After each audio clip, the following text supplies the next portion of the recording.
لێبێ ئەم کاتتان باش ڕۆژی یەکشەمەیە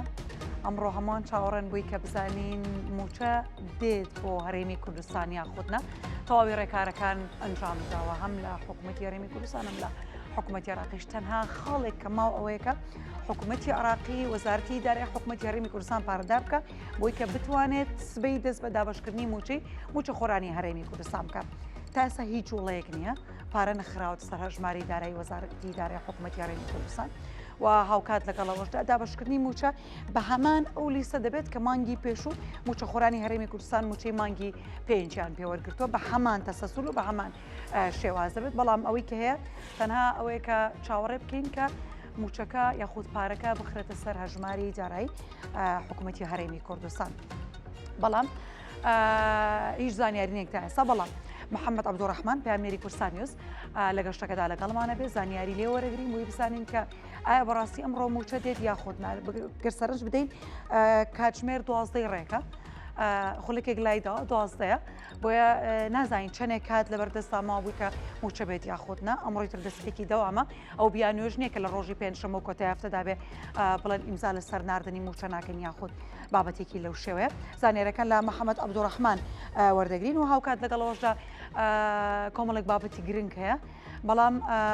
دەچینە ناونشانەکان و لە دواتردا لەگەڵ محەممەد عەبدوڕەحمان هەواڵی موچە وەردەگرین بۆی کە بزانین چی هەیە و ئەو زانیاریانەی کە هەیە چی هەیە بەوەی کە بە ئێوەی بگەینین بەڵام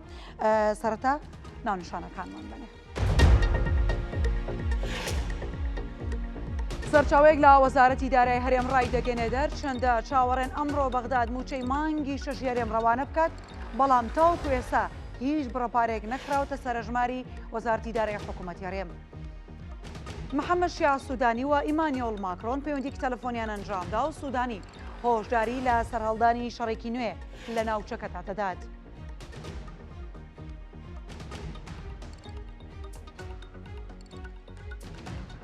بەڕێوبەری پسوڵەی خۆراکی و لێ ڕای دەگەێنێت ئەو کەسانی لە دەرەوە دەژین بەشە خۆراکیان بڕاوە و ئەو کەسانەشی کە هەڵەیان هەیە لە دوای یەکی ئەیلولەوە دەتوانن هەڵەکانیان چاپ بکەنەوە. تۆمبارەك نێردی ئەمریکا بۆ سووریا ڕایگەاندووە هەسەدە و یەپەگا هاوپەیمانی ئەمریکان و سەر بە پەکەکەنین دەژڵێت ئەمریکا پشتگیری گفتوگۆی نێوان هەسەدە و تورکیا دەکات. ئەمڕۆ لووتکەی ڕێکخراوی هاریکاری شانگەهای لە چین بەڕێوە دەچێت. ڤلادیمیر پوتین سەرۆکی رووسیا و سەرکردەی چەندین وڵاتیاندام و هاوبەش لە لووتکەکەدا تاوتوی دوایین پێش هاتەبووری و سیاسەکانی جیهان دەکەن. دۆناڵد ترەمپ جەنگی نێوان رووسیا و ئۆکراین بە جەنگێکی منداڵانە ناو دەبات و دەڵێت بە دووری دەزانێت لە ئێستادا لووتکەی نێوان سەرۆکی ئەو دوو وڵاتە بۆ ڕاگررتنی جەنگ بەڕێوە بچێت.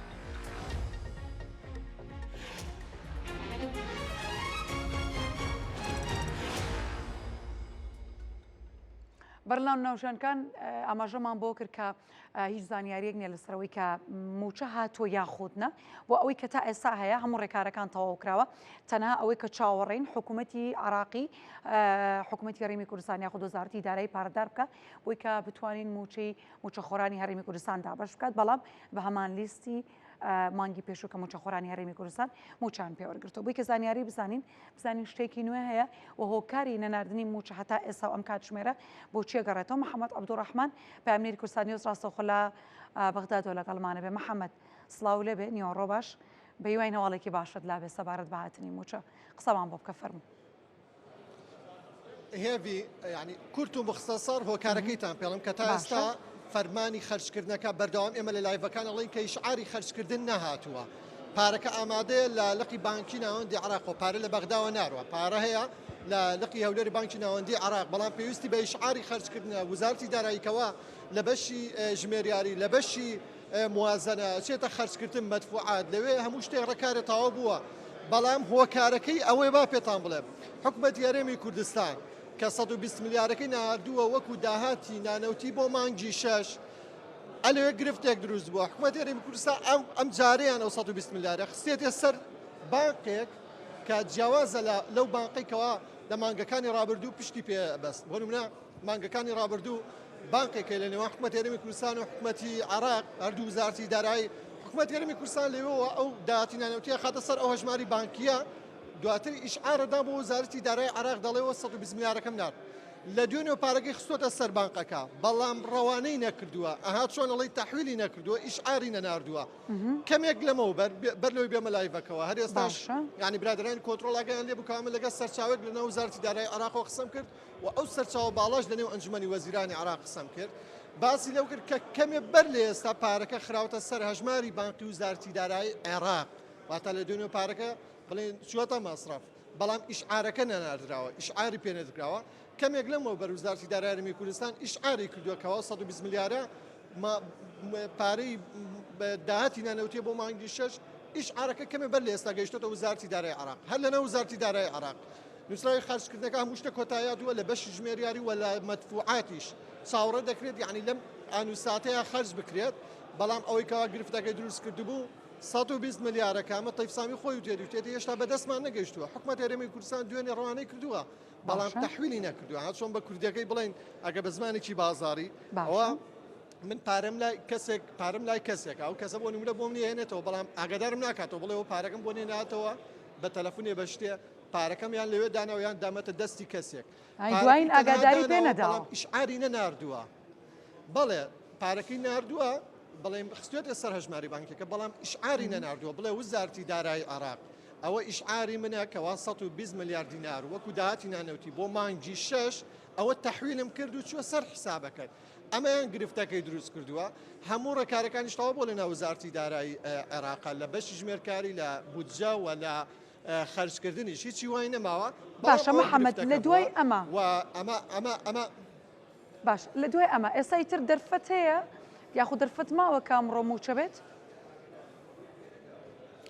هێوی بەردەوام ئەومە وتووەمە عێراق قابلی گۆڕانکاری هەیە یعنی ڕێکارەکانی هیچی نەماوە تەنها ئەوە ئەنە ئەمێنێ وزارەتی دارایی عێراق کە بەڕسمی خۆ دەزانین ئەمە مەبلەغی زۆرە ملیار و تریلیۆن و ئەوانە ئەوە نییە بەدەم و بە تەلەفۆن نووسراوی ڕسمیە وزارەتی دارایی عێراق 120 ملیارەکە لە بەغدا لە بانقی ناوەندی وتی کاکەوە 120 ملیارەکە وەرگرت ئەویش ئیشعارەکە بە لەقەکەی خۆی لە هەولێر ئەڵێ زیاتر لە ئەوەی کە دەستی من گەیشتووە زیاتر لە 950 ملیارە موچەی مانگی شەشی فەرمانبەران ئیشعارەدات لقی هەولێری بانکی ناوەندی عێراق دەڵێ بڕی ئەوەنە بخەرە سەر هەژماری بانکی وزارەتی دارایی هەرێمی کوردستان وەکو موچەی مانگی شەش چونکە ئەمە شتێکی یاساییە بێ هەموو شتێ ڕێڕۆی یاسایی خۆی بگرێ ئەوە نییە بڵێ ئەمڕۆ بینێرە من کتابەکەم و یان دووسبەی کتابەکەم و یان تو بینێرە من کتاب بوەنێرم ئەماوە نییە مەبلەغەکە زۆرە و ئەمە سیستمی ڕاجعاتی حکومەتی ژوایە یعنی ئەمە نێوان دوو حکومەت هەرێمی کوردستان حکومەتی بەغدا هەمووی پشت بە نووسراوی یاسا بەسرێ پشت بە یاسا ئەبەسرێ یعنی پێویستی بەوەیە کەەوە ئەم 120 ملیارەکەی وەرگەر بە حکومەتی عێراق ئەو کاتە ئیشعار بداتە لقەکەی بانکی ناوەندی لە هەولێر بڵێ کاکە ئەوەنە پارە بخەنە سەر هەژماری بانکی وزارەتی دارایی هەرێمی کوردستان بۆیە وەکوتم ئەوەی کەوا یعنی ئەم گرفتە نوێ بۆ یەکەمین جارە ڕوەدا من لە بەیانی زۆرکەوە لە هەندێک کەناڵەوە بڵاو بووە موچەکە گەیشتووە ئەسڵەن موسە پارە لێرەوە ناڕوە هێوی بۆ معلوماتان پارە هەیە لە بانکی ناوەندی عێراق لە لقی هەولێر بۆ نمونە حکومەتی هەرێمی کوردستان پێویستی بە تریلیۆنێکە پێشوەختا بێ ئەو لقی بانکی ناوەندیە لە هەولێر دەبێت 3 تریلیۆنی تیابێت چونکە نابێت لەو معدەلەی خۆی کەمتری تیابێ بە دوو قاتی تیابێ یعنی پێویستی بە هەندێک وردەکاری هەیە ئەم گرفتەش تازە نوێ دروست بووە تەنها فەرمانی خەرجکردنەکە ماوە ئیشعارێک بکە وزارەتی دارایی عێراق بڵێ کاکەوە من 120 وەرگرت ئیشعارێکە دەڵێ وزارەتی ئەڵێ لقی بانکی هەولێری ئیشعار بکەن بۆ وزارەتی دارایی هەرێمی کوردستان بێن موسەکان وەرگن ئەو پارە خاکەینە سەر هەژمارە بانکەکەیان چونکە ئەوەی گرفتەکەی دروست کردووە دووبارەیەکەمەوە وزارەتی دارایی حکومەتی هەرێمی کوردستان 120 ملیارەکە ستوێتە سەر هەژمارەکەی وزارەتی دارایی عێراق بەڵام پاڵی پێوە نەناوە ئیشعاری نەکردووە بڵێ کاکەوە 120 مناو ئەوە پارەی داهاتی نانەوتیە بۆ ئەم مانگە زۆر باشە محەممەد سوپاس بۆ زانیارەکان بە هیوان بتوانین ئەمڕۆ هەواڵی موچە هاتنی موچە بە بینەرەکانمان بدەین دەست خۆشمان و نەبی دەچینە هەولێر کۆمسیۆنی عێراق بۆ سێمین جار ئەزمموی هەڵبژاردن یاخود ئەمریکان تاقی دەکاتەوانی و هەڵوە هەڵبژاردن بە شێوازەیەکی ئەزمموی ئەنجام دەداوە لە بۆیە ئەمە بووی کە زانیاری خۆیان زانیاری بدەن بە دەستگاکانی ڕاگەاندن کۆنفرانسێکی ڕۆژنامەوانیان هەیە بەیەکەوە با کۆنفرانسەکە ببینی.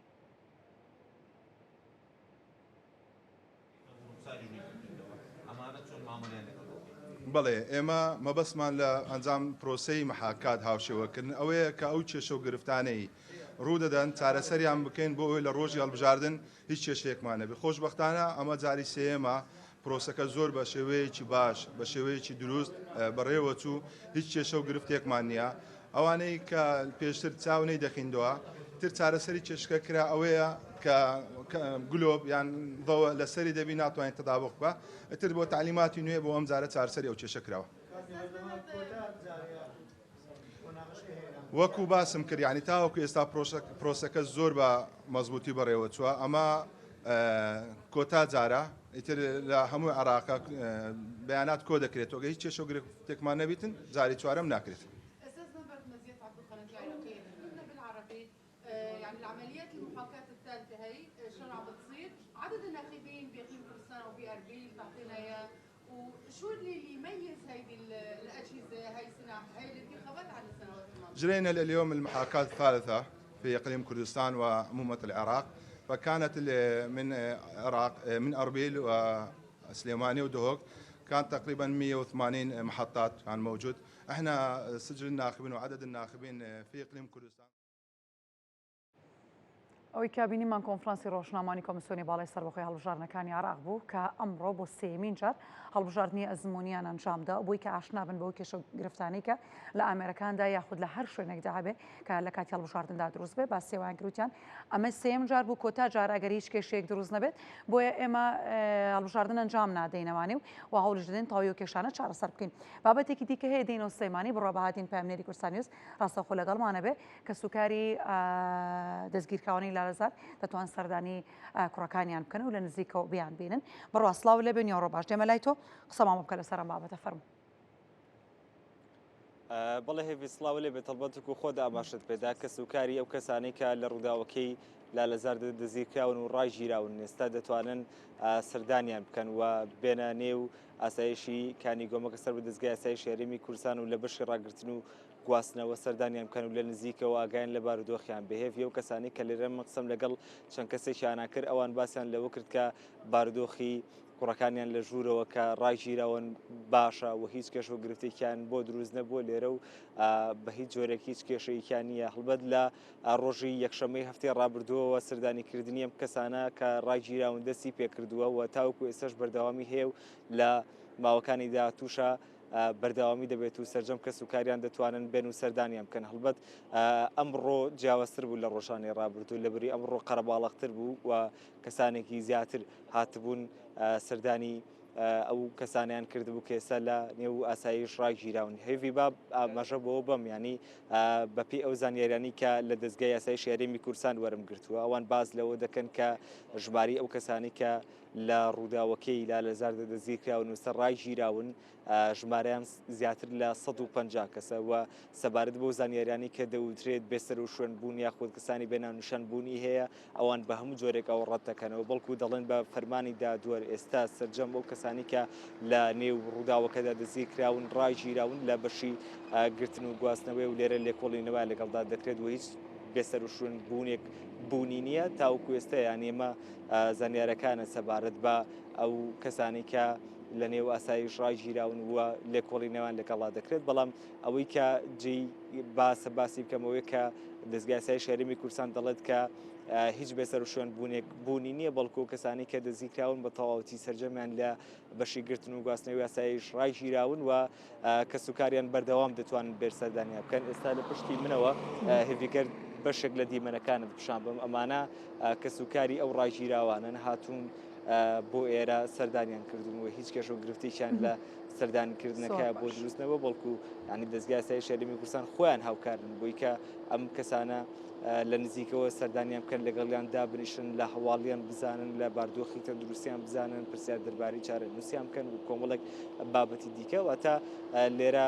سەرجەم ڕۆژەکان دەتوانن کە سوکاریان بێن بۆ ئێرە و سەردانیان بکەن واتە ڕۆژێکی دیاریکراو نییە کە تەنیا لە ڕۆژێکی دیاریکراو دەتوانن بێن و مواجهیان بکەن یاخود سەردانیان کرد بەڵکو هەموو ڕۆژێک دەتوانن بێن بۆ ئێرە و لێرە لە نزیکەوە سەردانی بکەن و ڕاستەوخۆ لەگەڵیان دابنیشن و لە هەواڵیان بزانن. بڕوا سوپاس بۆ زانیارەکانە دەست خۆشماندوو نەبی. سەبارەت بە ئاوتانکردنەوەی شنگال و داخق وا بڕیارە وەرکشۆپێک بەڕێوە بچێت بڕیار محەممەد پامنێری ئەمە لە هەولێر لەسەرمە قسەمان بۆ کات و زانیاریمان پێدات بڕیار نیوەڕۆ باش تێمە لای تۆ بەبزانانی وەرکشۆپە باسی چیەکات دەتوانێت چی بکات بۆ ئاودانکردنەوەی ئۆتو ناوچێ. هێوی سلااو لێبێ ئەو دیمەدانەی لە پشتی منەوە دەیبینن ئەمە ئەو وەرکشۆپەیە کە ژمارەیەک لە ڕێکخراوەکانی ناوخۆی و بیانی و لایەنە پەیوەندیدارەکان بەشدارن و لە وەرکشۆپەکەدا گفتوگۆ لەسەر چۆنیەتی ئاوەدانکردنەوەی هەم شنگال و هەم داخۆکیش و جگە لەوە پرۆسەی ئاشتیش لەو ناوچانە وەکو خۆشتان نەزانن لە ماوەی ڕابردوو کۆمەڵک کێشە و گرفت لەو ناوچانەدا هەبوو جا لێرە دەیانەوێت گفتوگۆ لەسەر ئەو بابەتە بکەن بۆەوەی بزانن ڕێگا چارەیەک بدۆزرێتەوە چۆنێتی گفتوگۆکردن لەسەر ئەو بابەتە دەبێت لەگەڵ میوانەکەم قسە دەکەم کاگوشیار لەگەڵم دەبێت وشارمال و سەرپەرشتیاری وەرکشۆپەکە لەگەڵم دەبێت کاگوشیار سڵاوت لێبێ پێم بڵێ لە ڕێگای ئەو وەرکشۆپەوە دەتانەوێت چۆن پرۆسی ئاشتی و ئاوەدانکردنەوە لە شنگال و داخۆک بنیاد بنێت زۆر سپاس تاوان پرۆگرامە پێی دەگوترێت B4P Building for Peace Facility بە پاڵپشتی حکوومەتی ئەڵمانیایە لە ڕێگای BMZ و KFW ئێمە سێ ڕێکخراوی کوردستانین بۆ ئیشە هەڵدەستین طبعاً لە ژێر سەرپەرشتی حکوومەتی ئەڵمانیا کارەکە ئەوەی ئێمە تەرکیز دەکات لەسەر شنگال و لەسەر داقوق بۆ دوو بابەتی سەرەکی بابەتی یەکەمیان پێکەوە ژیان و بنیادنانی ئاشتی و گەڕانەوەی ئاوارەکان بابەتی دووەم مەسلەی ئاوەدانکردنەوەی خزمەتگوزاریە سەرەکیەکانە قوتابخانەنە بنکە تەندروستیەکانن بیری ئاون کاکە خەڵک پێویستی پێ خۆ تۆ بە خەڵک بڵێ سوپاس شەڕنما بگەڕێ چۆن بگەڕێتەوە و هەمان پرۆگرام و ئێستا ئەوڕۆوە پلانی ئەوەی بۆ دادنین چالاکیەکان چ بێ پرۆگرامێکی گەورەیە لەبەر ئەوەی چەند دەخانەوە پرۆگرامە 2 ساڵ و نیوە کارێکی گەورەیە بودجەیەکی گەورەی بۆ دابین کراوە لەلایەن حکوومەتی ئەڵمانیا و بەشێک لە ئیشەکان لە قۆناغی دووەم ئەچێتە نەجەف و کەربەلا و بەسرا و بەغدا و ناسڕی و ئەو ناوچانش هەر ئێمە دەیکەین کاگوشار کەی لەو هۆڵە دەستنە دەرەوە و سەردانی شنگال و داخوب دەکەن و ینی بە شێوەی عملی دەست بە ئیشەکان دەکەن و پرۆسی ئاوەدانکردنەوە و ئاشتی لەوێ دەست پێ دەکەن طبعاً بۆی خەڵکیش تەوقعی زۆر گەورە نەبێ ئێمە کاری حکوومەت ناکەین چونکو خزمەتگوزاریە سەرچیەکان حکوومەت دابین دەکات بۆ نمونە کارەبا ئێمە ناتوانین کارەبا چاکەینەوە لە شنگال بەڵام ئۆڕێدی ئێستا حالیان ئەوڕۆ وا تیممان لە شنگاریش دەکاوە لە داقوق وایش دەکەن ئەسسمنت دەکەن ئەمانە یان هەڵسەنگاندنی پێداویستەکان دەکەن تەقیمی احتیاجات دەکەن لەسەر ئەو ئەساسە ئەم ئەسسمنتانە پێی دەڵێن LPCA دێتەوە ئەم LPCA لەسەر ئەم ئەساسە چالاکیەکان و ئۆبجێکتیڤ و با بڵێن ئامانجەکان وانە دووبارە ئیعادەی سیاغە دەکرێتەوە ئەمە پرۆگرامێکی بەشێکی فێربوونە لەوەی کە چۆن بەیەکەوە ئیش بکەین بێکەوە ئێمە وەکو ڕێکخراو وەکو حکوومەتی مەحەلی ڕۆژی چوارەمی وەرکشۆپەکە بەڕێز جەنابی قایم مقامی سنجار لێرە دەبێت بەڕێز قایم مقامی داقوق لێرە دەبێت مدیری دائیرەکانیان لێرە دەبێت لەبەر ئەوەی بەشێکی فێربوونەوەی لەلای من یەکێک لە ئامانجەکانی پرۆژەکە ئەوەیە فێربین چۆن بێکەوە پلان دابنێن چۆن بێکەوە کار بکەین چۆن بێکەوە ئینجاز بکەین زۆر سپاس بەڵێ هێوی ئەوە جێبیست بووی ئەمە زانیاریەکان بوو لەسەر وەرکشۆپەی کە وەکوتم دەستی پێکردووە بۆ ماوەی چەند ڕۆژێکی دیکەش بەردەوام دەبێتون و تایدا لە دوای وەرکشۆپەکە کە تەواو دەبێت ڕاست و خۆ دەست بەکارە عملیەکان دەکرێتن وە کردداری دەکرێت لە شنگال و لە داخۆقیش بۆ ئەجارێکی دیکە پرۆسی ئاوەدانی لەو ناوچانەدا دەست پێ بکات زۆر باشە بڕیار سپاس بۆ زانیاریەکانە دەستخۆش ئێمە زین لە سەرەتای وەرزی هاوینەوە تای خوێنبەربوون لە ناوچەکانی عراق و هەرێمی کوردستانیشدا بڵاو بۆتەوانێ ئەمە وای کردووە کەسانێک گیانە دەست بن و کەسانێکیش ناچار بە وەرگرتنی چارەسەر بکەن ئێستا باسیەوە دەکرێت کە بەرزبوونەوەی تای خوێنبەربوون لە دهۆک تۆمار کراوە واتە حاڵتەکانی ڕوو لە زیاد بوون دەکات شیروان خدر پامنێری کوردستانی و ڕاستەخۆ لە دهۆکەوە لەگەڵمانە بێت و زانیاریمان پێدا سەبارەت بە زیاتر تۆمارکردنی ئامارەکان شیروان سڵاو لێ بێم کاتت باش زانیاریمان پێدا سەبارەت بە بەردەوامی بڵاوبوونەوەی تای خوێنبەربوون و هۆکاریش چییە کە ئامارەکان زیادیان کردووە بله في الصلاف هل بتوقوا ما جاب يعني السنة ورزها بيني بحالات توشبون و گمان لێکردنەوە بتاقم بەربنێ زێدە بینە بتای بەژێگە بەسێ سنووری پارێزگا دووەکی بکەین بە وەکیەک و ڕێبەریە فیتەرنەریە دووکە و ڕێبەریە ساغلمیە دهۆکێ جدی سەروی بابەتی ڕاوستن و چەندین پێنگاف هاوێتنە شوانەژیک و کەرەنتینەکردنا چەندین گوندێن ئەڤێن خوددانên مەڕماڵات ئەبن مەڕماڵات خوددانکان ji بۆیە چەندێک و ئەف نەخۆشیە پتر تەشە نەکات و بتر بلا بنە بتە هیوی منەوێت ئەس بتر بەحسکەم میوانێکیم هەیە دکتور ئەنوەر دكتور عادل انور قمدك و بربسي هو بلان دانا الربابيه في تنريا دوكي دكتور دمباش الصابي دكتور اكو بحث كي هو كارتشيك وف حالتها برف زيدا بنيه تشينياجي او بين قافتون هافين هون شرطلت كان كندا كانت كان يعني هو كارتشنا سبارت بشتيها في حالتها بيضا بون وغطينا تماركرن ام جوا كيري فبريا فيترنري هو بسخلميا اجلي مزونه كدرس كريا او زونه جيبو مرا ما بهندي اكو اف نخوشيه بيتا كنترول كرن اجبر هندي اف نخوشيه ناف اجلي بيتن وما وكي هنكي زان جي ما ديار كريكو تشي نشانه نخوشيه سيرفي اجلي ديارنا كان بجا ام مجبورن ك اوي زوني بدانين كودا وگواستنا آجلی و برهم نوان ات وان گندا دا ویت هاتینا زون کرن کو کم بیتن. دكتور اف قندن هوا كرنتينا كنكو انا بجين كنت هم يعني او مر مالات او بازل قندي هوا كرنتينا كين هون شبين قاوا تابين ششتنا بازيا درماندانا بازيا تشيا بله ام دبريكا وجي ام دي اگه داريا خلق كان كو صبا اكي نه بو ما 45 رجع حتى بازدي ده ما هوا كا ششنا اجليا هي قال رشاندنا جوفا دان اكيد بيجن دار وين كرنيه شناف بين او كنا قلي رئيسي بو في نخوشيه او نخوشيه بلافت كاتب تريكاوي كرنيه بجام هكر خدي حسك الصباحي رجع اول شوي هلمت داس بكاتن دكتور قال بيجي خلق قال هواي هاري كاره يعني هاري كارين لو راه فشا بترتشنات كتب بلافت تظني خلقي هاري كار القلم حتى ردك الحمد لله بس ما عند اري شديد كيفنا كاري مدام وكي ام دي ساكن ما بيتشك كماسيت هين بوري فبرنا في هالمتي يا دويجي ما او هند جيت هين جيت سرجي كرنا اجالي شوكي نفرمي او لازم او جيت بيواني دار او ما يتاقدار كن ان شاء الله دي هاري كار بنقل ما قال سي تشار جيت هين يعني بشوكي نفرمي يتاتي دست نشان كن كو سرجي كرنا اجالي كان بجاي ام محاولة كن كوان جهان هيرين بنا كتن سهوبا بلان دانا الفترة بلي بيوكم يفانم دا ديار كركو وديار جبر ما ترسيا زادت البلا بنا بين خوشية عربية فترة ديار دوكي حول الخوت شرطر كنا أو كرتنا كر شرطر كنا بينغافين زادت رهبنا كو جهل مارو مالاتي بخوش السنوري باز قدوك بشوي قشتي كرتنا كانوا درمان دانو بين ششتجي بلي بي شيروان سپاس ماندو نبي دست خوش لەستێمانی ئەمیر محەممەد پامێری کورسانی نووس لەگەڵمانە بێبووی کە زانیاریمان پێدا سەبارەت بە دابەزینی نرخی مریشک ئەمیر سلااو لە بنیۆ ڕۆباش دێمە لای تۆ نرخی مریشک لە ڕۆژانی ڕابردوودا زۆر بەرز بوو هاوڵاتیان تا ڕادێک گلیان لە بەرزی نرخەکان هەبوو دەمێمزانم هۆکارەکەی چیە کە دابەزیوە و ڕێژی دابەزینەکەشی چەندێکە هێوی سلااو لێ بێت ئەم کاتەوە باش ئێستا نرخی کیلۆیەک مریشک یا گۆشتی سپی لە بازاڕەکانە بە نزیکەی لە 2300 دینار بۆ 2500 600 دینارە ئەمە دابەزینە لە چاو ڕۆژانی پێشودا ڕۆژانی پێشوەک دەزانین ینی مامەڵی نرخی گۆشتی مریشی بۆ هەر کیلۆیەک بە نزیکەی 3500 بۆ 3700 دینار بۆ ماوەی چەند ڕۆژێکە بە بەردەوامی ئەم نرخە ڕوو لە دابەزینەوە ئەمڕۆ بە نزیکەی لە 130 ئەو بەهای کە هی بۆ لە دەستیداوە واتە لە 130 دابەزیوە هۆکارەکەی من هەم پەیوەندیم کرد بە وتەبێژی خاوەنی چڵکە پەلەوەریەکان وتەبێژی چڵکە پەلەوەریەکان و هەروەها خاوەنی چەند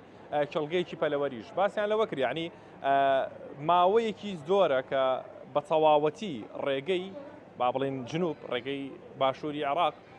بەڕووی خاوەنی چڵکە پەلەوەریەکانی هەرێمی کوردستاندا داخراوە واتە بە ڕێگەیەکی ڕسمی خاوەنی چڵکە پەلەوەریەکان و ناتوانن ئەو پەلەوەری کە بەرهەمی دێنە لە ناو چڵکەکاندا ڕەوانەی خواروی عێراقی بکەن ئەمە ژوای کردووە کە ڕێژەیەکی زۆر مریشکی سپی لە نێو بازاڕەکانی هەرێمی کوردستاندا بمێنێتەوە و کێشەی با بڵێن موچەش هۆکاری سەرەکی یەکێکی ترە لە هۆکارە سەرەکیەکانی دابەزینی ئەم نرخی ئەمڕۆ کە بازار عەرز و تەڵەبە ئەمە قسەی بەشێکی زۆری ینی هەموو بازرگانانە هەموو کەسانێکە با بڵێن خاوەنی ئەم چڵکە پەلەوەریانن بازرگانی دیکەن بازار عەرز و تەڵەبە عەرزێکی زۆر هەیە لە بازاڕە بەهۆی بێموچەیی و قەیرانی دارایی و ئەم بابەتانەوە خوازە سەری تا ڕادێکی زۆر کەم بۆتەوە هاوڵاتیان کەمتر لە چاو جارانە دەیکڕن و هۆکارێکی دیکەی سەرەکی هەیە کەوتەبێژی چڵگە پەلەوەرەکان بە منیوت کە ئەم مانگە خاوەنی چڵگەکان زۆرترین مریشکیان مردار بۆتەوە بەهۆی چیەوە بەهۆی نەخۆشیەوە هەڵبەت وەک دەزانین یعنی بەشێکی زۆری چڵگە پەلەوەرەکان ساڵانەوە بەتایبەتی لە وەرزی هاویندا تووشی ئەم کێشانە بنەوە کە ڕێژەیەکی زۆریان لە ناو دەچن بەهۆی نەخۆشیەوەەوە ئەم مانگە بەپێی وتەیەوان زۆرترین ڕێژەی مریشک بەهۆی نەخۆشیەوە لە ناوچوو ئەمە ژوای کردووە کە خاوەنی چڵگەکان هەوڵ بدەن زووتر مریشکەکە ساخ بکەنەوە یاخود ئێستا ئەگەر سەرنج بین لە بازاڕەکاندا بەشێکی کەمی مریشکی گەورە ماوە یعنی ئەوەی کە هەیە مریشکەکان تا ڕادێک لە 2 کیلۆ بۆ 3 کیلۆ یعنی مریشکی لەوە بەرەو سەرتر کەمترە لە بازاڕا بۆ چونکە خاوەنی چڵگەکان بەهۆی ئەوەی کە ترسی ئەویان هەیە تووشی ئافات نەبن تووشی و نەخۆشیە نەبن و بەشێکی زۆری مریشکەکانیان لەدەست بدەن بەشێکی زۆری بەرهەمانی کە بەرهەمی دێنن لەدەستی بدەن بۆیە هەرزوو بەزوو لەگەڵ پێگەیشتنی مریشکەکاندا مریشکەکانە خەنە بازاڕەوە یعنی چۆن دەڵی خواستی ئەویان هەیە کە زووتر مریشکەکە ساغ بکەنەوە کەمتر لە نێو چڵگەکاندا هێڵنەوە بۆی کە لاگەری بڵاوبوونەوەی نەخۆشیدا مریشکەکانیان لە ناو نەچێت ئەمانە هەمووی هۆکارن بۆ ئەوەی کە ئەم دابەزینە بەم شێوەیە بێت و ئەم ڕۆوەک ئاماژەم پێکرد ینی بە نزیکەی لە 130 کەمتر لە چاو ڕۆژانی پێشووتردا دەفرۆشرێتەوە پێشبینیش دەکرێت دابەزینی زیاتر بەخۆ ببینێت بەتایبەتی لە ئەگەری ئەوەی کە ئەگەر موچەیەکی دیکەنەیە دیاخود کێشەوە ئاسەنگی بۆ موچە دروست بێ حاڵە حسابێ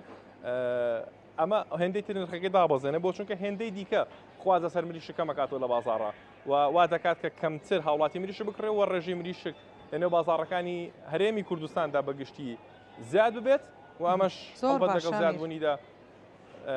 خواستی لەسەرکەم بێ نرخەکەی دابەزێنێ دێبی ئەمیر هەربژی سوپاس بۆ زانیارەکانت ئەمیر محەممەد پامیێری ئەمە لە سلێمانی سوپاس سەرۆکی کێتی لە دەباشان لەگەڵ سەرۆکی دەستگای هەواڵگری عێراق کۆبوو و چەند پرسێکی ئەمنی جێی بایەخی هەردوولا تاوتوێکرا لە کۆبوونەوەی بافڵ جەلال تاڵەبانی سەرۆکی کێتی و هەمیش شەتری سەرۆکی دەستگای هەواڵگری عێراق کە بە ئامادەبوونی قوبات تاڵەبانی جێگیری سەرۆکوەزیرانی هەرێم بەڕێوەچوو ڕەوشی ئەمنی عێراق و ناوچەکە گفتوگوی لەسەرکرا و جەختکراوەتەوە لە فراوانکردنی مانگی و هاوکاریە هەواڵگریەکانی نێوان هەرێم و عێراق و بۆ زاڵبوون بەسەر ئاڵنگاری ئەمنیەکان و پاراستنی ئاسایش و سەقامگیری لە وڵاتە هەر لە کۆبنەوەکەدا سەرۆک بافڵ تیشکی خستە سەر پێویستی پەیوەندی سەرجەم دەستگا هەواڵگری و ئەمنیەکان و ڕایگەیان دابینکردنی ژیانێکی ئارام و دوور لە ببورن دوور لە تیرۆر بۆ هاوڵاتیان کاری لە پێشینیان هەروەها بە کاری پێکەوەیان دەتوانن باشتر ڕوبەڕووی مەترسی ئەمنیەکان ببنەوە و هیچ دەرفەتێک بۆ تیرۆرسان نەهێڵڕێتەوە و سەرۆکی کێتی ئاماژەی بۆش کردو هەر کەسێک لە هەر پلە و پۆستێکدا بێت یاساشکێنی بکات وە ژیان و سەقامگیری هاوڵاتیان بخاتە مەترسیەوە دەبێت یاسا بەسەریدا بسەپێنرێت و یاسا سەروەر بێت.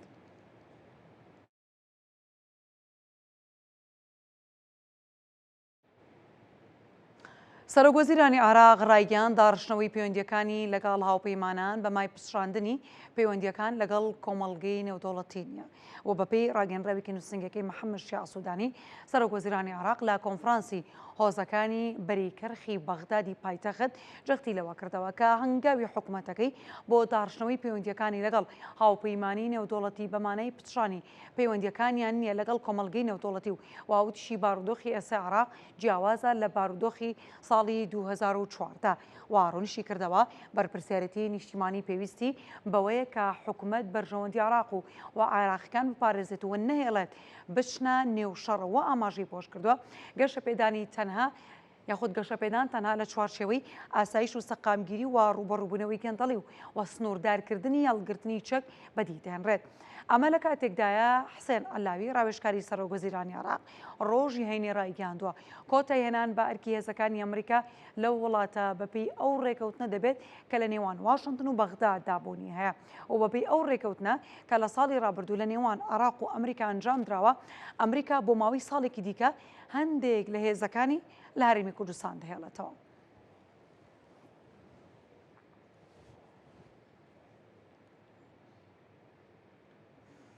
سەرۆکوەزیرانی عێراق و سەرۆکی فەڕەنسا پەیوەندیەکی تەلەفۆنیان ئەنجامدا و سوودانی هۆشداری لە سەرهەڵدانی شەڕێکی نوێ لە ناوچەکەدا دەدات. بەپێی ڕاگەنراوێکی نووسنگەکەی محەممەد شیع سوودانی سەرۆک وەزیرانی عراق لەگەڵ ئیمانیۆل ماکرۆن سەرۆکی فەڕەنسا پەیوەندیی تەلەفۆنیان ئەنجامداوە و باسییان لە پەیوەندی دووقۆڵەکانی نێوان هەردوو وڵات و ڕێگەکانی بەرزکردنەوەی هاوبەشی و هاریکاری لە بوارە جیاوازەکان تاوتوێکراوە. هەروەها پرسان ناوچەی و نەوتۆڵەتیەکان و بەرژەوەندی هاوبەش باسییان لێوەکراوە. هەر لە ڕاگەنراوەکەدا هاتووە سوودانی هۆشداری داوە لە مەترسیەکانی سەرهەڵدانی شەڕێکی نوێ کە هەڕەشە لە ئاسایش و سەقامگیری ناوچەکە دەکاتەوە ئاماژەی وەش کردووە عێراق هەموو هەوڵێکی خۆی دەدات بۆ ئەوەی کێشەی ناوچەکە لە ڕێگی دیالۆگ و ببورن بنەما نێودوڵەتیەکان و چارەسەر بکرێت. وا لای خۆشیەوە سەرۆکی فەڕەنسا ئاستی ئاسایش و سەقامگیری عێراق و هاوڵەکانی حکوومەتی بۆ پاراستنی سەقامگیری وڵاتەکەی بەرز نرخاندووە و هاوکات سوودانی و ماکرۆن باسییان لەو سەردانش کردووە کە بڕیارە سەرۆکی فەڕەنسا بۆ عێراق ئەنجامیدا بدەوەش یاخود ئەمەش دەبێتە دووەم سەردانی ئەو سەرۆکە بۆ عێراق.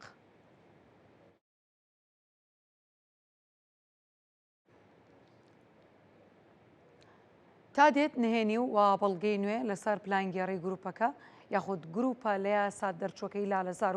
و لاهور جەنگی و ئەژی ئەمین ئاشکرا دەبێت و بەپێی نوێترین زانیاری لە مۆبایلێکێک لەو تۆمەتبارە دەستگیرکراوانی کە لە لالەزار بووە چەند وێنە و واگرتێکی ڤیدۆی دۆزراوەتەوە کە تیایدا دەردەکەوێت ئەو تۆمەتبارە لەلایەن ئەژی ئەمینەوە نێردراوە بۆ ئۆکراین تاوەکو بەشداری لە خولێکی ڕایەنانی بەکارهێنانی درۆنی خۆکوژی و درۆنی بۆمب هاوێش بکات. لە درێژەی لێکۆڵینەوەی لایەن ئەمنیەکانی سلەیمانی لە دۆسیەی گروپە لە یاسا دەرچووەکەی لالەزار و لاهور جەنگی و سەلمان ئەمین ناسراو بە ئەژی ئەمین بۆ هێرشکردنە سەر سلەیمانی و تێکدانی ئاسایش و سەقامگیریەکەی و تیرۆرکردنی کەسایەتی ئەمنی و سیاسیەکانی چەندین نهێنی نوێ و بەڵگەی بەهێز و حاشا هەڵنەگر لەسەر دۆسیەکە ئاشکرا دەکرێت. من مسلم عەبدوڕەحمان محەممەد فەقێ لەدایکبووی 2000 مسلم عەبدوڕەحمان یەکێکە لەو تۆمەتبارانەی گروپە لە یاسا دەرچووەکەی لالەزار کە دەستگیر کراوە. لە درێژەی لێکۆڵینەوەکاندا لە ناومۆبایلەکەیدا چەندین وێنە و گرتە ڤیدۆی دۆزراوەتەوە کە تێیدا دەردەکەوێت ئەو تۆمەتبارە لەسەر ڕاستپاردەی ئەژی ئەمین و بە نهێنی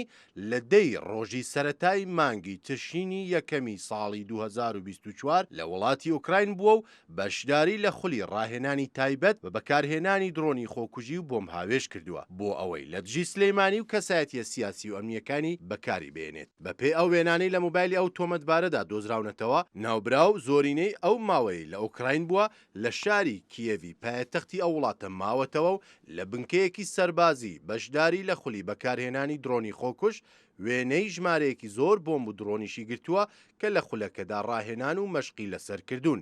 لەگەڵ چەندین وێنەی تری سێلفی ئەو تۆمەتبارە لەگەڵ تانک و موشکی مام ناوەند و گەورە لە وڵاتە. تەلەفۆنیان بۆ کردم کیان وەرە بۆ مەقەر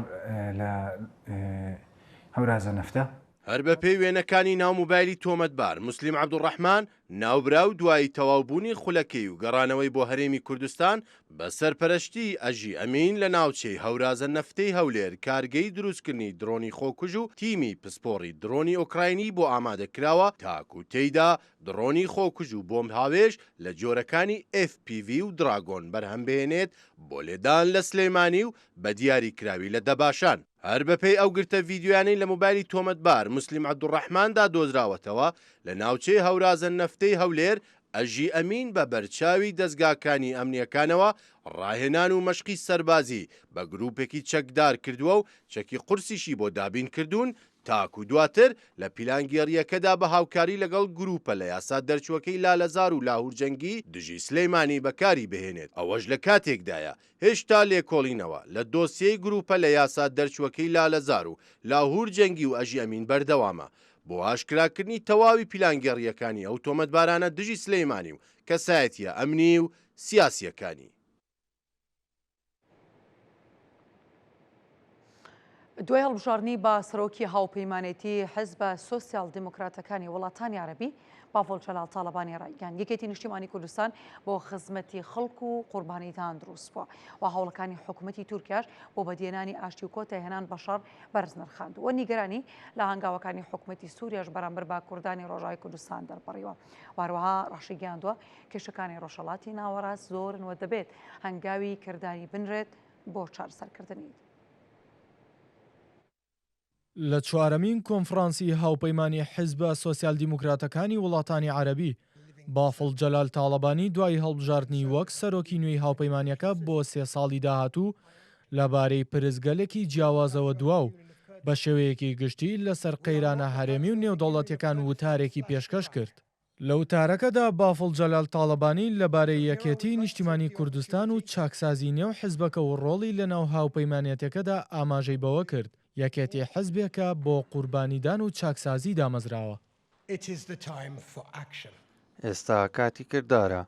چونکە یەکێتی تەنیا حیزبێکی سیاسی نییە بەڵکو بەڵێنێکە بۆ خزمەتکردن و لە پێناو قوربانیدان لەدایک بوو و ڕێگی لە ناو ئاشتی و عەدالەتێکی نمونەیدا داکوتیوە. ئەمڕۆ یەکێتی بەڕۆحیەتی چاکسازی و یەکێتی بوون خۆی نوێ کردوتەوە. ئێستاش پێویستە هاوپەیمانیەتەکەمان بەهێزی خۆی بە کردار بسەلمێنێت مەبەست لەمەش کارکردنە لەگەڵ یەکدیدا لە نزیکەوە و کارکردنە لەسەر بەرنامە کرداریەکان. لەبارەی قەیران و گرفتەکانی خۆرهەڵاتی ناوەڕاست بافڵ جەلال تاڵەبانی جەختی کردەوە لەوەی کێشەکان زۆرن و چارەسەرکردنیان هەنگاوی کردداری پێویستە. کێشەکانی خۆرهەڵاتی ناوەڕاست زۆرن. کێشەی وشکبوونی ژینگەی و مافی مرۆڤ و سەروەری و مافی ژنان لە ئارادان. سەرباری ئەوەش ئێمە خەمی داهاتووی گەنجەکانیشمانە. لەبەرەوە ئەم ناوچەیە پێویستی بە ئاشتی دیموکراسیەکی زیاتر هەیە. بۆ وەشی ئیدی هێندە بەرەو دواوە نەچینەوە پێویستمان بە پەرە و پێشچوونە و پێویستە سەیری پێشەوەی خۆمان بکەین و هەنگاوی کردداری بنین بۆ چارەسەرکردنی کێشەکان.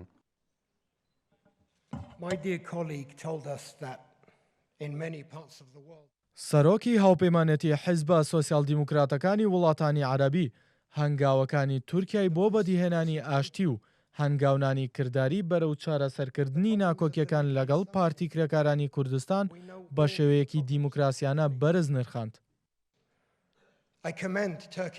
پشتگیری لە هەنگاوە کردداریەکانی تورکیا دەکەم بۆ هەوڵدان بۆ ڕێگریکردن لە خوێنڕشتنی زیاتر. لەبارەی دۆخی سووریا بەگشتی و پێکدادانەکانی ئەم دواییانەی حکوومەتی سووریا لەگەڵ پێکاتەکانی ئەو وڵاتە بە تایبەتی کوردانی ڕۆژئاوا بافڵ جەلال تاڵەبانی نیگەرانی خۆی دەربڕی و ڕایگەیاند پێویستە هاوپەیمانیەکە کاری زیاتری بۆ بکات. پێویستە سووریا لەبیر نەکەین. هەمومان بە هیوان حکوومەتەکەی تا کۆتایی سەرکەوتوو بێت. بەڵام من نیگەرانم لەبارەی دۆخی کەمینەکانەوە. نیگەرانم لە بارودۆخی ژیانکردن لە وڵاتە. نیگەرانم لە سیستمی یاسایی و دادوەریەکان. نیگەرانم لە دۆخی خوشک و براکوردەکانمان. پێویستە کاری زیاتر لەسەر ئەم بابەتە بکەین. بەدەر لە کێشەکانی کوردان لە وڵاتانی دراوسێ و ناوخۆی عێراق سەرۆک بافڵ جەلال تاڵەبانی هاوخەمی خۆی بۆ فەڵەستینیەکان لە غەزە دەربڕی. خۆشبەختانە گیان گۆڕاوە. سەدان هەزار کەس لە ئەمریکا و ئەوروپا لەسەر پرسی غەزە هاتوونەتە سەر شەقامەکان و پشتگیری غەزە دەکەن. پێویستە لەگەڵ خۆشماندا ڕاستگۆ بین. پێویستە ئەوەی لە حوتی ڕوویدا لە بیری نەکەین. بەڵام پێویستە ئەوەشمان لەبیر بێت. خوێنڕشتن بە خوێنڕشتنی زیاتر پاساو نادرێت و وەڵام نادرێتەوە. ئەو بابەتانی کە بافڵ جەلال تاڵەبانی سەرۆکی هاوپەیمانی حیزبی سۆسیال دیموکراتەکانی وڵاتانی عەرەبی لە وتارەکەیدا ئاماژەی پێدان پرزگەلێکی گرنگە و هەنووکەین بۆ ڕۆژهەڵاتی ناوەڕاست و ناوچەکە. ئەوەش ئاماژەیە بۆ دنیابینی فراوانی یەکێتی و سەرۆکەکەی بۆ دۆخی ناوچەکە و پەرۆشی بۆ چارەسەرکردنیان.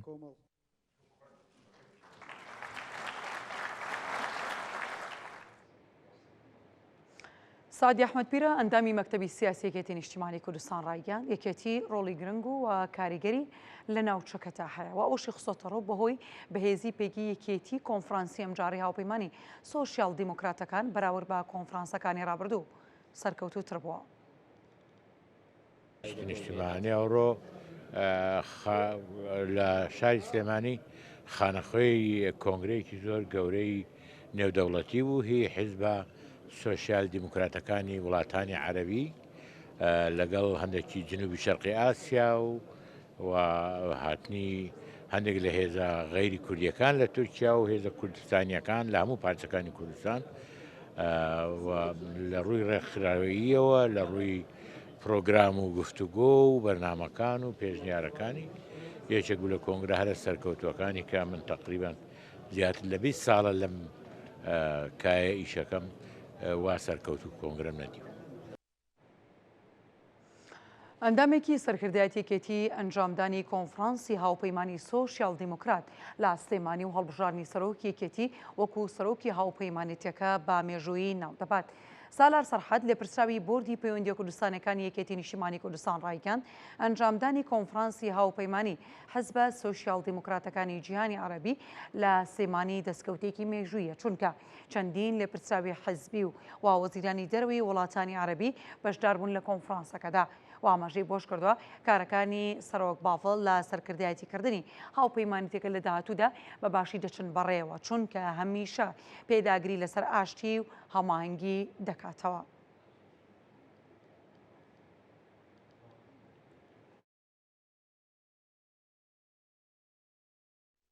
خۆشتانەزان کۆنفرانسە شاری سلێمانیا گرنگی خۆی هەیە و ئەمڕۆ توانرا بەڕێز کاک باڤڵ پێ بەسەرۆکی ئەو هاوپەیمانیە کە تۆمە ڕۆژێکی مێژووی وەسفی بکەم و خۆکو خۆشتان ئازانن جەنابی مامجلال و یەکێتی نیشتیمانی کوردستان هەمیشە حیزبی پێکەوە ژیان و ئاشتی خوازانە بووە. ئەمانەی کە هاتوون بۆیرە هەمویان لێپرساوی حیزبی بوون و وەزیری خارجی تایە و خەڵکی بە زۆر گرنگی تایە لەسەر داواکاری خۆیان وتیان ئێمە هەمانوێ سەردانی سەر گۆڕی مەزاری سەرۆک مامجلال بکەین و خۆشتان ئازان یەکێتی نیشتیمانی کوردستان ئەندامی هەمیشەیی سۆشیال دیموکراتە لە جەنابی مامجلال سەرۆکی کۆچکردنەوە مامجلال جێگری SI بۆ لە عالەما و یەکێتی نیشتیمانی کوردستان هەمیشە پەیامی پێکەوە ژیان ئاشتی دیموکراسی مافی مرۆڤ یەکێ بۆ لە کارەکانمان و یەکێتی نیشتیمانی کوردستان هەردەم لەگەڵ سۆشیال دیموکراتە بووە لەگەڵ ئەو ئامانجانە بووە لەگەڵ پەیامەکانی سۆشیال دیموکراتە بووە و دوای کۆچی دوای سەرۆک مامجلال ئێمەش توانیمە وەکو یەکێتی نیشتیمانی کوردستان و مەکتەبی سیاسی بەردەوام بین لە ئەندامێتی و لە هەموو چالاکیەکانە بەشداریمان کردووە و هەڵبژاردننی سەرۆک باڤڵیش بە ئەمە بە گرنگیی زۆر ئێزانن هەموو لە داواکاری وڵاتان ئەندامانی بەشدار بوو کاک باڤڵی هەڵبژار بۆ ئەمە وەکو خۆشتان ئەزانن هەم هەڵبژاردننی یەکێتی نیشتیمانی کوردستان و شاری سلێمانی بۆ ئەم کۆنفرانسە و بوونی سەرۆک باڤڵ بۆ ئەمە پەیامێکی گرنگە لە بۆ یەکێتی نیشتیمانی کوردستان بۆ خەڵکی کوردستان و بۆ عێراق. سیامن قادر بەڕێوەبەری ڕێخستنی پسوڵەی خۆراکی هەولێر باکوور ساتنیوسی ڕاگەاند ئەو کەسانی کە لە دەرەوەی عێراق ژیان دەکەن بەشە خۆراکەکانیان بڕێەوە ئەو کەسانشی کە کێشیان بۆ دروست بووە لە کردنەوەی هەژمارەکانیاندا لە دوای یەکی ئەیلولەوە کێشەکە چارەسەر دەکرێت و بەشی خزمەتگوزاری دەکرێتەوە. بەنسبەت بلۆکردنی پشلەی خۆراکی و هاوڵاتیانەی کە ئەپدەیتیان نەکردووە هەموو ئەوانە دەگرێتەوە کە ئەپلیکیشنەکان دانەبەزاند و نەچوونەتە ناو بەرنمەکەی و وێنەی خۆیان و وێنەی کارتی نیشتیمانیەکان نەناردووە بێگومان پسوولەکانیان ڕادەگیرێ واتە بلۆک دەکرێت ئەوانەی لە دەرەوەی وڵاتن بە هەمان شێوە پسوولەکانیان بەشە ڕاگیراوە بەشە ئارد و خۆراکیان ڕادەگیرێ چونکە ئەو سیستەما بۆ خۆی مەربوطە بە GPS-ەوە بۆ نموناگەر خێزانێک کەسێک یاخود یەکێ لە ئەندامانی خێزانیان لە دەرەوەی وڵات بێگە لینچیشان بۆ نردبی ئەو کەسە هەر بلۆک دەکرێت بەڵام بەنسبەت چارەسەرکردنی ئەوانە لە دوای یەکینەوە گشت مامەڵەی هاوڵاتیان دەکرێتەوە خزمەتگوزاری مامەڵەی هاوڵاتیان ئەکتیڤ دەکرێت هەر هاوڵاتیە کە گەڕایەوە دەتوانی بەشە خۆراکەکەی خۆی ئەپدەیت بکاتن هەر لە هەمانە و ئەپلیکیشنەی 1970 خەڵکی پارێزگای هەولێر پشلەی خۆراکەکانی ئەپدەیت کردو و سەرکەوتوش بوونەوە و بەشە خۆراکی خۆشیان وەردەگرن. نێردەی تایبەتی ئەمریکا بۆ سووریا ڕایگەاند هەسەدە و یەپەگا هاوپەیمانی ئەمریکان و سەربا پارتی کرێکارانی کوردستان نین و دەژڵێت ئەمریکا پشتگیری گفتوگۆی نێوان هەسەدە و تورکیا دەکات. تۆم باراک نێردەی تایبەتی ئەمریکا بۆ کاروباری سووریا ڕایگەاند تورکیا کە ئێستا هاوپەیمانی سووریایە پارتی کرێکارانی کوردستانی خستۆتە لیستی تیرۆرۆ لە هەمان کاتدا شەڕ دژ بە هێزەکانی سووریای دیموکرات هەسەدە و یەکینەکانی پاراستنی گەل یەپەگە دەکات لە کاتێکدا ئەو هێزانە لا شەڕی دژی داعشدا هاوکاری سەرەکی ئەمریکا بوون و ئاماژەی بۆش کردو ئەگەرچی ڕەگ و ڕیشی هەسەدە و یەپەگە دەگەڕێتەوە بۆ سەر پارتی کرێکارانی کوردستان بەڵام لە ئێستادا ئەوان هیچ پەیوەندیەکان بە پەکەکەونی و لاشەڕی دژ بە داعشەوە بوونەتە هاوپەیمانی ئەمریکا و تۆم پاراگوتیشی گرنگە گفتوگۆ لە نێوان هەسەدە و تورکیادا بەڕێوە بچێت ئەگەرچی هەریەک لە مەزلوم ئەبەدی ببورن مەزلوم ئەبدی فەرماندەی هێزەکانی سووریای دیموکرات و وەفدی تورکیا هەنگاویان ناوە بۆ گفتوگۆ بەڵام پێویستە زیاتر هەنگاوەکانیان بەرەو پێش ببەن.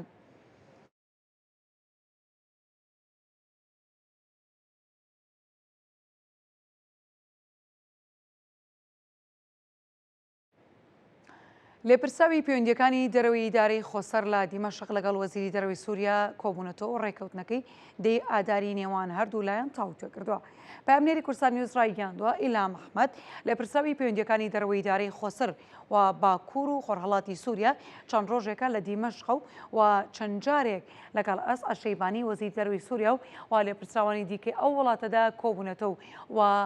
بەوردی ڕێکەوتنی دەی ئاداری نێوان ئیدارەی خۆسەر و حکوومەتی سووریایان تاوتوێ کردووە و ئاماژەی بۆش کردووە لە کۆبوونەوەکەدا باس لە کارەکانی ئەو لیژناوە بەشەکراوە کە بۆ جێبەجێکردنی خاڵەکانی ڕێکەوتنەکە پێکێنراوە و هەروە هەردوو لاش کۆبوون لەسەر ئەوەی کارەکانی لیژنەکە بەرەو پێشوونی ئەوتۆ بەخۆیەوە نەبینیوە و بەپێی زانیاریەکانی کورسان نیوز هاکان فیدان وەزیری دەرەوەی تورکیا بە ناڕاستەوخۆ فشار لە ئیداری خۆسەر و بەڕاستە و خۆش لە حکوومەتی سووریا دەکات پەلە بکەن لە جێبەجێکردنی ڕێکەوتنەکە و لکاندنی دامودەستگاکانی ئیداری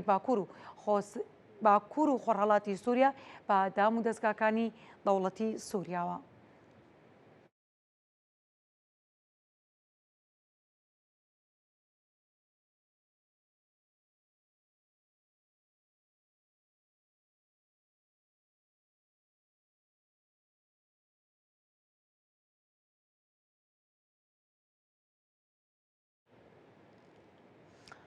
ئەمڕۆ لوتکەی ڕێکخراوی هاریکاری شانگەهای لە چین بەڕێوە دەچێت بۆ مەبەستەش سەرکردەی چەندین وڵاتی ئەندام و هاوپەش لە ڕێکخراوەکەدا گەیشتونەتە وڵاتە. ئەمڕۆ لوتکەی ڕێکخراوی هاریکاری شانگهای لە شاری تیانژین لە چین با بەشداری سەرکردەی 20 وڵاتی جیهان بەڕێوە دەچێت کە لوتکەکە هاوکاتە لەگەڵ ساڵیادی خۆبەدەستەوەدانی ژاپۆن لە جەنگی دووەمی جیهاندا و لوتکەکە ماوەی 2 ڕۆژ دەخایەنێت و لە ئێستاژدا سەرکردەی چەندین وڵاتی ئاسیا بەمبەستی بەشداری لە لوتکەکەدا گەیشتونەتە شاری تیانژین و لەو چوارچێوەیەشدا بەیانی ئەمڕۆ ڤڵادیمیر پوتین سەرۆکی رووسیا گەیشتە چین و تەلەڤیزۆنی ناوەندی چینیش بڵاوی کردوێتەوە گەیشتنی پوتین هاوکاتە لەگەڵەوەی کە پەیوەندیەکانی چین و رووسیا لە باشترین ئاستی مێژوویاندایە و ڕێکخراوی هاریکاری شانگەهای دە ئەندامی سەرەکی هەیە و بەڕێوەچوونی لوتکەی ساڵانەی ڕێکخراوەکە کاریگەری گەورەی ئابووری و سیاسی لەسەر ناوچەکە و جیهانجێ دێڵەت و تیایدا چەندین پرسی ئەمنی و سیاسی و پرسە هەنووکیەکانی ئاسیا و جیهان تیایدا تاوتوێ دەکرێت.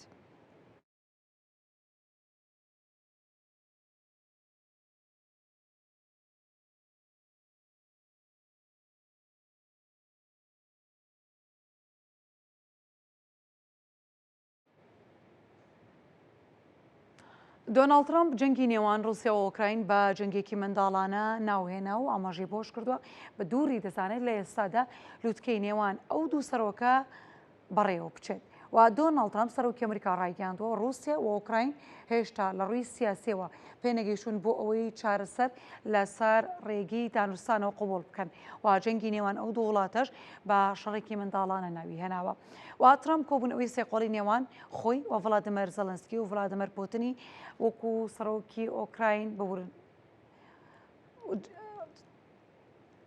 کۆبوونەوە سێقۆڵەکەی نێوان خۆی ڤڵادیمیر پوتین سەرۆکی رووسیا و ڤڵادیمیر زەلەنسکی سەرۆکی ئۆکراین بە دوور نەزانیوە و ئاماژەی بەوەش کردووە لە پاڵ ئەوانەی کە دەرگایان واڵایە بۆ ئەوی گەرانتی ئەمنی پێشکەش بە ئەوروپا بکات بۆ کۆتایهێنان بەو جەنگە تەنانەت ئەگەر ئەوروپا داوای پشتیوانی ئاسمانی سنووردار بکات بەڵام ئەمریکا ئامادە نیە هیچ هێزێکی زەمینی بنێرێتەوە ئۆکراین و ئەوتیشی هاوکاریەکان با سەرکردایەتی ئەوروپا و تەنها لە ڕێگەی ئاسمانیەوە دەبێت.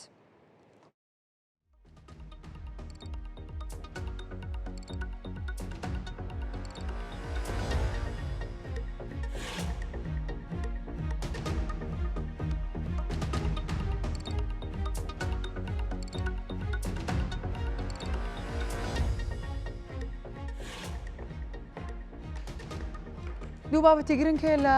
سەری کاتژمێردا هاوکارم ڕانکۆ لەگەڵتانە بوو پێشکەشکردنی پرسی ڕۆژێک یەکەن بابەتی ناوچە جێناکەن وەروەها جوتیارانی ئەو ناوچەیە و سکاڵا لەسەر جوتیارێک تۆمارکراوە بابەتێکی دیکە ئاشتی لە هەرێمی کوردستاندا ئەمەش بابەتێکی دی چەندێک کاریگەری هەیە لەسەر ناوچەکە ئەم دوو بابەتە بابەتی پرسی ڕۆژن بە هیوان ڕۆژێکی باشتانە بێت و بتوانین بە زووترین کات هەواڵی موچەتان پێ بدەین خاتانەکە.